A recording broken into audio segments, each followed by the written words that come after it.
Salut tout le monde, bienvenue au premier épisode de la deuxième unité qu'on va couvrir sur cette chaîne qui en fait porte dessus transformation des graphiques de fonctions. Et avant tout, j'aimerais vous demander, est-ce que vous savez, ou que vous connaissez plutôt, l'équation du cercle? Il y a fort probablement chance que, à moins que vous aimez faire ça de la recherche sur les graphiques, il y a de fortes chances que vous savez pas c'est quoi l'équation d'un cercle. Mais en fin de compte, je voudrais dire maintenant, on va faire un peu l'exploration ensemble. Alors, l'équation, c'est en fait x au carré plus y au carré est égal à r au carré, ou en fait, le rayon, c'est le rayon qu'on veut que le cercle soit. Alors, du coup, si on veut un cercle avec un rayon de, je sais pas, 5 ici, du coup, on mettra ça comme 5 et ça sera notre belle équation. Cette équation, elle est pas super, je sais pas, on a y, mais en fait, on a genre au carré et on a x ici. Alors, c'est pas super comme équation. Alors, du coup, cette équation peut aussi prendre cette forme ci de y est égal à plus ou moins racine de r au carré moins x au carré. Elle peut aussi prendre cette forme ci, ou en fait, elle peut prendre la forme de, parce que c'est un plus ou moins, en fait, on peut séparer. On dirait que ça, c'est un peu genre deux équations ci, parce que le plus ou moins, ça considère le plus et le moins. Alors, du coup, on pourrait aussi considérer ça comme y est égal à racine de r carré moins x au carré et y est égal à euh, moins racine de r au carré, c'est ça, moins x au carré. Alors ça c'est toutes les trois formes, une, deux, trois formes qu'on peut faire un cercle. Si, allez, amusez-vous avec Desmos si vous voulez là. Mais en fin de compte, ça c'est l'équation quoi. Et qu'est-ce que je voulais amener avec ça, c'est la définition d'une fonction. Parce que toutes les valeurs ou toutes les équations qu'on avait auparavant par rapport à, ou en fait des équations qu'on voit sur des graphiques x et y, qui fait un truc, je sais pas, comme ça, ou je pense qu'on s'en fout là. En fait, elles sont toutes des relations, parce que c'est toutes, les valeurs de y sont toutes en fonction de x. Hein? Mais après, on va avoir une fonction. Parce qu'une fonction, c'est pas la même chose qu'une relation. Une définition de la fonction, c'est en fait une relation où on associe une valeur de y à chaque valeur de x. Et vous pourrez vous dire que une relation, c'est en fait le même truc. Alors, allons voir. Alors, premièrement, si on regarde cette équation-ci, ou celle-ci là, est-ce que c'est une fonction? En fait, vous pourrez jouer ça avec Desmos là, mais en fait, cette équation-ci sur un graphique, si je peux avoir ça là, bien sûr, ça c'est x et y, positif, négatif, et comme ça là. En fait, ce graphique-ci, alors je vais le mettre en bleu, tant qu'à faire. En fait, il aurait l'air un truc comme ça. Bien sûr, le R serait, ou par exemple, meilleur exemple. Si j'étais pour prendre comme ça, y est égal à racine de 5 au carré moins x au carré. En fait, parce que 5 c'est le rayon, en fait, le rayon serait comme ça. Alors, moins 5 comme ça. Alors, ça serait l'équation pour ça. Est-ce que c'est une fonction? Oui, parce que à chaque valeur de x, on attribue une valeur de y. Hein? Je vais ici, en fait, on attribue cette valeur. Si je vais ici, il n'y a pas de valeur. Hein? Comme ça. Par contre, ou en fait, prochainement, si on considère cette fonction-ci, même truc, comme ça là, sauf c'est négatif. En fait, si on couleur, celle-ci, elle sera comme ça. Hein? Est-ce que c'est une fonction? Oui, c'est une fonction parce qu'à chaque valeur de x, on attribue une valeur de y. Par contre, si on était pour prendre cette fonction-ci, est-ce que c'est une fonction? On prend y est égal à plus ou moins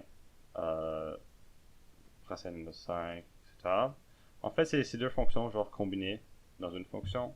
Alors du coup, ça fait en sorte qu'on se retrouve avec un graphique comme ça. Maintenant, on se demande, est-ce que ça c'est une fonction? C'est pas une fonction. Parce que à chaque valeur, ou par exemple, si on prend cet exemple-ci de x, on attribue deux valeurs de y. Même truc ici, deux valeurs de y. Ici, on attribue une valeur de y mais juste parce que du fait que ici on attribue deux valeurs, c'est une fonction. Alors, en bref, parce que ici on attribue deux valeurs, c'est pas une fonction. Si on attribuerait trois valeurs, il n'y aurait pas de fonction, etc. Je sais pas si ça existe un truc avec trois valeurs, mais bref. Alors, on peut conclure de là que les fonctions circulaires ne sont pas des fonctions, au moins celle-ci quand c'est juste une équation là. On peut aussi conclure que toute fonction est une relation, parce que ça relie x, y et x et y, mais toute relation n'est pas une fonction. Parce que ça, c'est une relation, mais c'est pas une fonction pour les raisons que je vous ai montrées auparavant. On peut faire quelques autres exemples. Si j'étais pour vous faire un graphique comme ça, et en fait, on va prendre ça là, c'est une parabole. Est-ce que ça c'est une fonction? Oui, c'est une fonction, parce que chaque valeur, il n'y a pas de deux valeurs de y pour x, tout simplement. Un peu la répétition, mais bref. Si on prend un graphique qui a l'air comme ça, est-ce que ça c'est une fonction? Non, c'est pas une fonction, parce qu'en fait, on a une valeur de x et on attribue je sais pas combien de valeurs de y. C'est énorme, alors du coup c'est pas une fonction. Je vais faire le plan pour les deux prochains là. Si on prend un truc qui a l'air comme ça, l'équation d'une racine carrée, en fait on verra plus tard, mais bref. Ça c'est une fonction, encore une fois. Et on prend ça, ce n'est pas une fonction, pour les raisons que je vous ai dit je sais pas combien de fois. Le rapport entre x et y, ça nous rapporte un peu par rapport au prochain sujet, par rapport au domaine et l'image. Alors, définition du domaine, c'est en fait l'ensemble des valeurs que peut prendre la variable x. Et l'image, c'est en fait le même truc, mais pour y. Alors, si on prend en fait le même, un peu genre, bon, à peu près le cercle là, en fait avec un rayon de 4, bien sûr, comme ça là. Si on prenait ça, et on demandait c'est quoi le domaine et l'image de cette fonction-ci. Alors, on regarde le cercle, et en fait, on voit la description, on voit que c'est toutes les valeurs possibles que peut prendre la variable x. Alors, bien sûr, ça, c'est l'axe des x. On se demande maintenant, quelle valeur dans la fonction est-ce que x peut être, genre. Alors, ici, on peut voir que, en fait, les valeurs de x, je vais faire une petite ligne ici, genre, ou deux. En fait, de ce graphique, les valeurs de x peuvent seulement être où c'est ça, les valeurs où la valeur de x peut seulement prendre en forme de, je sais pas, toutes ces valeurs-ci, mais elle peut pas prendre cette forme-ci parce que ça n'existe pas, quoi. Alors, ça serait genre son domaine ici. Et pour l'image, qui est en fait le même truc pour y, parce que bien sûr ça c'est y, ce sera en fait le même truc dans ce cas-ci, ici. Alors ça c'est toutes les valeurs que peut prendre y, et ça c'est toutes les valeurs que peut prendre x. Il y a une certaine manière d'exprimer le domaine de l'image, et je vais essayer de tenter d'expliquer pourquoi. Alors domaine, si on était pour vous demander c'est quoi le domaine de ça, bien sûr on ferait pas des flèches comme ça, c'est un peu le désordre. Alors le domaine, on écrirait comme ça, on mettrait une accolade, je crois, je me souviens plus en fait. Alors, on mettrait x avec une ligne, x avec un e, un peu genre à l'envers, majuscule. En fait, ça veut dire appartient. On a un R comme ça. Je sais pas c'est quoi exactement la lettre, mais c'est un R, bref, qui veut dire réel. Alors, x appartient au réel, au nombre réel.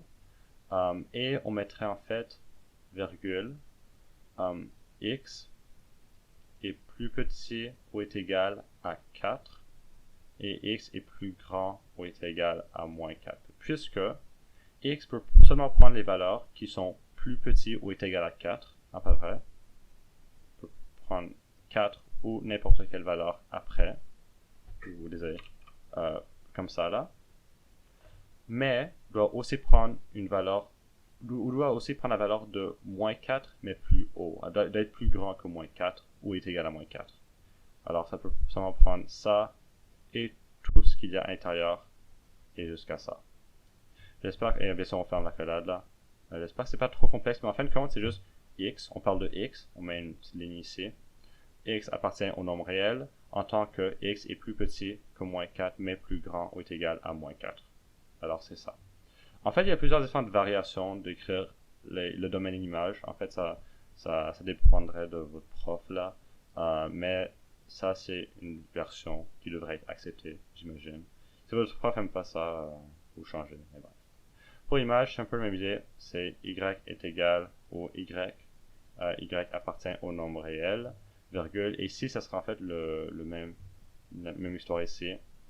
X est plus grand ou est égal à 4, puisqu'on ne dépasse pas ici. Et y est plus grand ou est égal à moins 4, puisqu'on ne va pas plus loin. Alors, c'est un peu brusque là, mais c'est simple en général, alors ça devrait pas être un trop grand problème. Si on va ici pour d'autres exemples de c'est quoi le domaine d'image, si on va ici par exemple une droite, en fait des exemples plus faciles. Ici, est-ce que on peut commencer avec le domaine. Est-ce que toutes les variables, est-ce que toutes les valeurs, est-ce que x peut prendre peut être tous les nombres en général? Oui, ça peut être parce qu'en fait c'est une droite qui continuera à l'infini, ça n'arrêtera pas. Alors du coup, on mettrait tout simplement x appartient au nombre réel. Tout simplement. Il n'y a pas de restriction, quoi que ce soit. Image aussi, encore une fois, c'est une droite qui va à l'infini et qui atteint toutes les variables, soit qu'elles soient positives ou négatives. Alors du coup, ou plutôt comme ça là. Alors du coup, c'est encore une fois image y appartient au nombre réel. Ça serait le domaine image pour ça. Prochainement, pour ça, est-ce que cette parabole-ci, est-ce qu'elle peut toucher toutes les variables ou toutes les valeurs de x? Oui, elle peut, parce qu'en fait, une parabole, ça atteint toutes les variables, ça continue à l'infini. Ça prendra beaucoup de temps pour y aller, mais éventuellement, ça atteindra. Alors du coup, on écrit domaine, encore une fois, la même idée. Et ensuite, par rapport à l'image, est-ce que notre graphique touche toutes les valeurs ou peut toucher toutes les valeurs de y? Non, parce que rendu à ce point-ci, ça ne va plus en haut. Jamais la parabole, elle fera pas une courbe comme ça, là. Non. Alors, en fait, les variables le domaine, c'est que ça et à l'infini. En fait, c'est un mauvais exemple là. C'est en fait tout ce qu'il y a ici et en bas. Alors, en fait, on écrirait un peu la même idée par rapport au cercle. Y appartient au nombre réel en tant que y est plus petit ou est égal à, parce que ici c'est 5, alors ça devrait être 5 ici, tout simplement. Finalement ici, racine carrée, qu'on verra plus tard encore une fois, est-ce qu'elle touche toutes les valeurs de x? Non, parce que ici on a une ligne, alors du coup elle va ici, elle touchera jamais cette variable, alors en fait ça sera x appartient au nombre réel en tant que x soit plus grand ou est égal à moins 4. Parce que ça va que pour les valeurs qui sont plus grandes que 24. Image image en fait, elle touchera pas, elle continuera pas ici, elle va qu'en haut ici. Là en fait pour image ça serait y appartient au nombre réel, y est plus grand ou est égal à 0. Finalement, exemple ici qu'en fait j'ai fait par exprès de faire sans graphique. En dixième année, vous devriez déjà avoir appris genre de la parabole et les équations, etc. Et en fait, ça serait trouvé si on vous donnait cette équation-ci, ça serait quoi le domaine pour ça? En regardant certaines caractéristiques de l'équation, on peut voir que wow, c'est une parabole parce qu'on a le 2 ici, et voilà.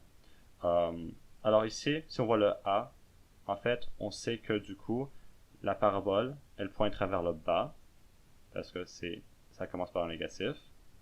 Et on sait que aussi, le K est plus 14. Alors en fait, elle sera en haut de 14 unités. Du coup, on sait que normalement, une parabole, en fait, une parabole comme celle-ci là, elle touchera toutes les valeurs de x, mais seulement certaines valeurs de y, parce que ça ne va pas en bas. Par contre ici, on change de bord. L'équation, premièrement, elle change de bord, alors elle va comme ça, parce que le négatif, ici. Et ensuite, on va plus 14. Alors du coup, ça remontera un peu comme ça. Et c'est ça. Alors du coup, ça serait genre ici 14. Et voilà. Maintenant, avec ça en tête, on se demande c'est quoi le domaine image. Alors ça en fait, c'est juste toutes les variables de x, où x est égal à un nombre réel, parce que ça touche toutes les valeurs de x. Mais c'est x, y est plus petit ou est égal à 14, parce que c'est plus petit ou est égal à 14. Tout simplement. Comme mentionné auparavant, dans une relation, la valeur de y est en fonction de x. Et lorsqu'on utilise cette notation, en fait, on fait appel à la notation cartésienne ou la notation yx. Par contre, on peut aussi utiliser on peut utiliser la notation fonctionnelle afin de spécifier que la relation est explicitement une fonction. Alors, au lieu d'écrire par exemple y est égal à 3x, ça ferait une belle droite comme ça là. En fait, si on veut spécifier que ça c'est une fonction, parce qu'on travaillera beaucoup avec les fonctions là, en fait on changerait ce y par f de x. Je suis sûr que vous avez vu ça auparavant, mais en fait c'est juste genre une variation de y qui a une autre fonction aussi. En fait, ce symbole, on le dit comme f de x. Alors, f de x, tout simplement. Alors, dans cette équation-ci, on dirait f de x est égal à 3x. Comme ça. Alors, pour se familiariser avec ça, disons une équation. Alors, y est égal à 3x moins 5. Comment est-ce qu'on utiliserait la notation fonctionnelle pour ça? En fait, on changerait tout simplement le y avec un f de x. Alors, ça serait juste f de x est égal à 3x moins 5, tout simplement. Et voilà. Alors maintenant, Alors, je vais vous poser quelques questions par rapport à ça, cette équation-ci. Avec cette équation, détermine f de 3. Comment est-ce qu'on fait ça? Premièrement, on peut prendre l'équation. Alors, on peut prendre le f de x égal à 3x moins 5. On cherche f de 3. Alors, du coup, on a f de x, on change ça à f de 3. Parce qu'on veut trouver la valeur de y, genre, pour la valeur de x. Ça fait du sens, là. Comme on a changé ce x, c'est en fait le même x qu'ici. Alors, du coup, si on change ce x, on change ce x aussi. Alors, ça devient 3 moins 5. Et en fait, c'est juste faire 3 fois 3 moins 5 qui devrait être 4, si j'ai pas tort. Alors, f de x ou f de 3 dans cette équation-ci serait égal à 4. Parce que si par exemple, on aurait une fonction, ou genre juste une droite là, on aurait une droite qui aurait l'air un peu comme ça, genre. Et c'est juste pour dire que quand x est égal à 3, y est égal à 4. Alors ce serait genre, je sais pas, ici. Tout simplement. Ensuite, exemple différent, si on vous dit détermine f de x est égal à moins 2. Cette fois-ci, c'est en fait pas le x qu'on change, mais c'est en fait la valeur de f de x. Alors qu'est-ce qu'on fait ici avec notre équation? C'est qu'en fait, on fait le truc de base, on réécrit l'équation. Mais en fait, on sait que l'entièreté de ça, c'est égal à moins 2. Alors du coup, on substitue tout simplement. Alors c'est comme si au lieu de nous donner, parce que ici, on nous avait donné genre x pour trouver y, qui était 4. En fait, ici, on nous donne y pour trouver x. Alors du coup, on fait ça. Tout simplement, on devrait avoir 3x est égal à 3. Et ensuite, x est égal à 1, tout simplement. Un peu le même principe avec ça. Finalement, si on nous donne une fonction, un exercice comme ça, f de z plus 2, comme ça, ou détermine f de z plus 2 dans cette équation-ci. Alors on fait le truc de base. Comme ça. On substitue. Cette fois, on nous donne x, qui est ça. Alors du coup, on les substitue dans les deux trucs. Alors on a ça, et on change ça aussi, z plus 2 moins 5. Ensuite, on développe ça. Alors 3z plus 3 fois 2, ça fait 6, moins 5. Et en fin de compte, ça nous donne 3z plus 1 est égal à z, au f de z plus 2. On peut pas aller plus loin ici, alors en fait, ça c'est la réponse. On nous a pas spécifié c'est quoi z encore, alors on peut pas trouver la réponse. Et c'est tout simplement. Merci.